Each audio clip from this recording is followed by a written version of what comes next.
sa lahat ng ating yung mga construction. Gagawa tayo ng construction ng sa ibabaw ng hagdan ng construction. Dito hagdan ng construction. Gagawa tayo ng parang style buliga maliit na construction. Ayan, bubuhusan dito construction para hindi masaya yung space ng construction. Ayan, nasa ibabaw ng hagdan ng construction. Kuha na natin sukat ng construction na hindi siya mauntog. Ginawa natin pinakabuliga para hindi masaya ang construction. Kasi maliit lang space construction. Ayan, ginawa natin yung construction. Bubuhusan din ang construction. Pinakala na namin yung gawin natin buliga yung construction. Ito construction, may hello block yung construction. Lagyan natin hello block po dito construction. Itong area ng construction, hello block ka natin yan. Papunta doon sa babaw ko construction. Punta doon para maging buliga sa masirado hanggang dyan. Hanggang dito hello block natin construction, sirado natin yan. Diretso nga dito construction, diretso.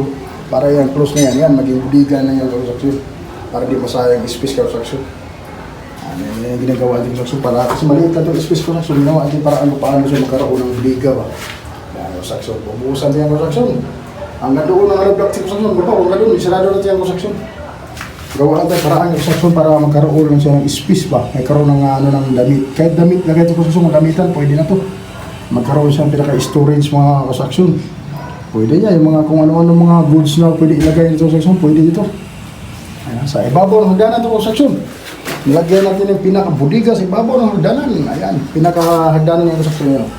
Ayan, hagdanan. Dito yung tilagay sa ayan.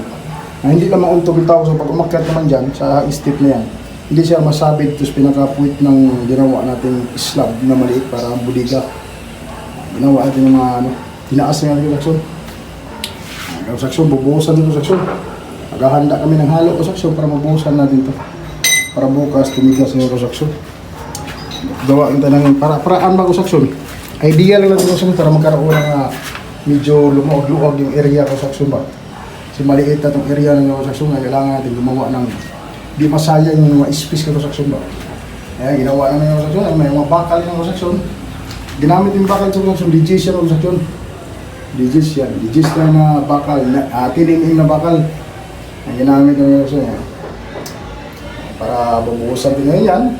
Bukas, tumigas yung construction. Isarado natin to. Isarado natin yan pagka tumigas yung bukas. Shout out pala sa aking mga followers dyan, silent viewers, at saka sa mga bago pala nun sa ating mga video construction.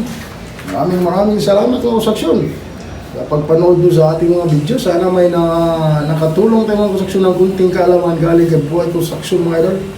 Ayan, panoorin yung mga video construction, baka sakaling makatulong sa inyong mga idea construction. Mayroon tayong binibigay ng kunting idea sa ating ginagawa construction, sana makatulong kung construction na yan ang construction. Lumang plywood lang ginamit yung construction yan, yung pinakailalim ng construction. Pati masayang, maliit lang kasi construction. Ayan, nandito lang construction natin. Video ng construction. Maraming salamat ulit sa ating mga viewers. Thank you na marami. Bye-bye. I love you.